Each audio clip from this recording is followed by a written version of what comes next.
Donc le psoriasis est une maladie de peau inflammatoire qui est excessivement fréquente puisque 1 à 3% de la population est atteinte. Cette maladie se caractérise par l'apparition de plaques rouges et desquamantes. L'épiderme est renouvelé trop vite. On considère que la vitesse de renouvellement de l'épiderme est augmentée de 7 fois à peu près dans le psoriasis et les cellules épidermiques ne subissent pas une maturation complète. Les localisations préférentielles du psoriasis, c'est le cuir chevelu, c'est les coudes, c'est les genoux, c'est les bras, c'est les membres inférieurs, mais parfois une atteinte articulaire peut être observée. On considère aussi que 30% des patients peuvent présenter une atteinte articulaire associée à leur atteinte de peau.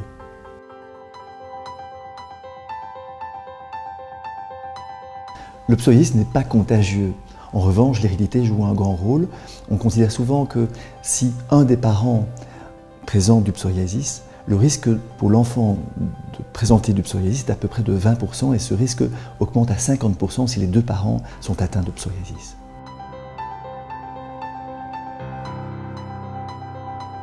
À côté de l'hérédité, des facteurs d'environnement jouent un grand rôle dans le déclenchement des poussées de psoriasis. Le stress joue un grand rôle. Certains médicaments, comme des médicaments antihypertenseurs, le fait que la peau puisse être plus sèche.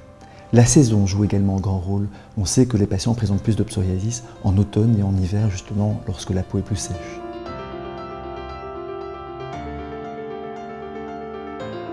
À tout moment, le rôle du dermatologue est d'évaluer la sévérité du psoriasis de son patient et de mettre en balance les avantages et les inconvénients du traitement.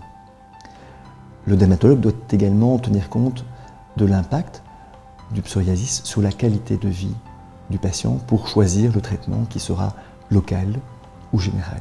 Il s'agit donc de définir une véritable stratégie qui sera adaptée au patient et qui sera surtout bien évidemment discutée avec le patient.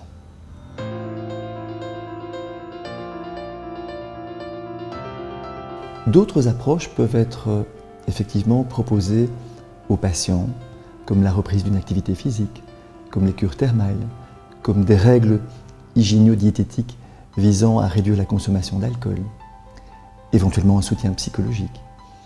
Et toutes ces autres approches sont utiles afin de réduire l'impact de spirales négatives sur la vie, sur la qualité de vie et sur la vie sociale des patients.